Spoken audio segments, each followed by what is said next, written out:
I don't know what your recruiter may have told you, but I know at least from the active component, nobody was doing remote work.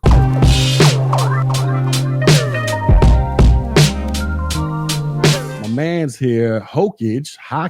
He says he's been in the tech game for about 3 years as a NOC and a SOC tech. That's Network Operations Center and Security Operations Center. Those y'all don't know. He says he was thinking about using Pathwise. Any thoughts? So let me go look up Pathwise. I'm not sure what the heck that is. I'm assuming you're talking about this right here. Correct me if I'm wrong, because I don't know what the heck Pathwise is. Is this it? This career management thing? Is this what you're talking about? I'm not sure what this is. I'm assuming this is what you're talking about, Hokage. But if this is what you're talking about, and if this company can help you with your career, coaching, career content, whatever the heck it is they offer, I'm just going to assume it might be worth it. As a matter of fact, on my YouTube channel, I actually offer something similar. You go to TechG, you go click on this video, Pathrise. I don't know if you meant Pathwise, but there's a company that I deal with called Pathrise. They do something pretty similar. Let me find a link to this thing. Hold on. It's a company that I'm an affiliate with where they offer career mentorship. They can help you find a job, help you get hired, earn more money, salary negotiations, but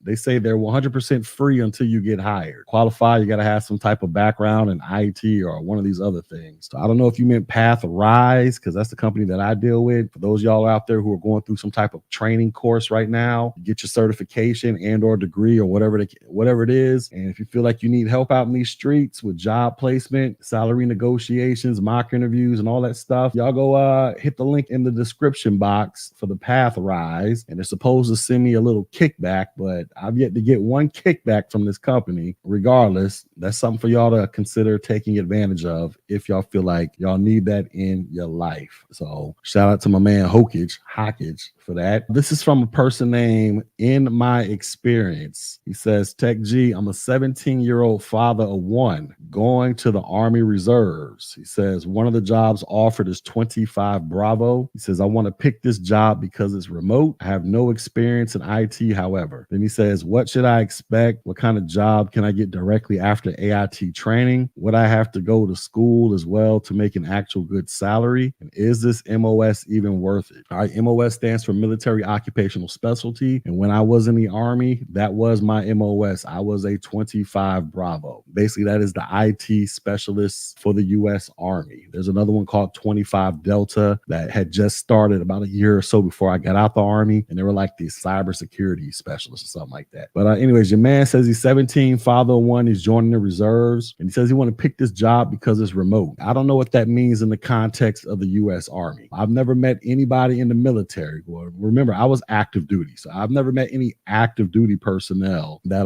worked a remote job doing IT. I don't even know if they exist. Now, in the reserves, because you're a part-time soldier and you're working, you only show up, 1 weekend a month, 2 weeks out of the year, or whatever the heck the deal is. I don't know if that's slightly different for the reserves. I don't know what your recruiter may have told you, but I know at least from the active component, nobody was doing remote work. Then he says, what can he expect to do after AIT? So AIT stands for Advanced Individual Training. So my last 4.5 years in the Army, I was an AIT instructor. And this is where I spent 4.5 years teaching new recruits the 25 Bravo MOS, teaching them A+, Net+, Security+, CCNA stuff, and some other secret squirrel technologies for the U.S. Army. He says, what kind of job can I get directly after AIT training? So being that he's a reservist, what tends to happen with the reservists, after they graduate AIT, they tend to go back home to their home unit from whatever state that they're from and essentially return back to civilian life / part-time military life. And those of us who are active duty, we got sent to our first duty station, and next thing you know, we're out there cutting grass and doing a whole bunch of stupid crap till it was time for us to go to work. But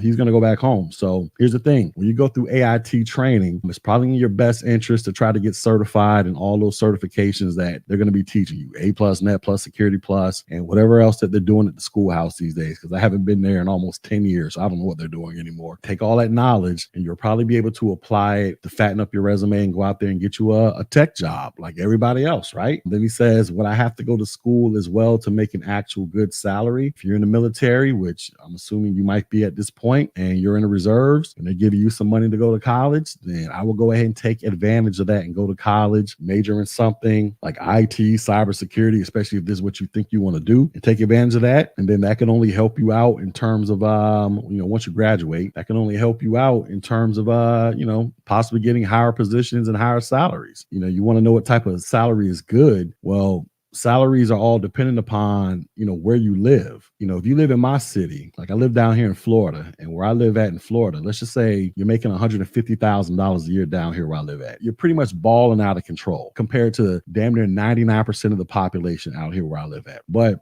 if you're making $150,000 a year living in San Francisco or New York City, that's probably the equivalent of somebody making $60,000 a year where I live at. So these are just some things you got to think about, man. Salaries are dependent upon where you live at. First and foremost, they're dependent upon where you live at and the cost of living and all that stuff. So I don't know where you live at, but let's just say you live in flyover America. If somebody offers you a job, $60,000 a year, that might be pretty good money starting off. Like I say, it's kind of hard to answer that question because I don't know where you live at. But yes, overall, the MOS is worth it. Shout out to that dude. So I just want to, somebody says a remote deployment. I don't know about any of that stuff. Listen, I've been out the Army. I got out the Army November 17th, 2015. So I've been out the Army coming up on 9 years. I know a lot has changed in the military, right? A whole bunch of this stuff has changed. I don't know what they're doing in the U.S. Army or in the military in general anymore. I'm just not a part of that world anymore. So if they're doing remote stuff, that's brand new. But I know when I was in, that was unheard of. I didn't know of anybody that was doing nothing like that. So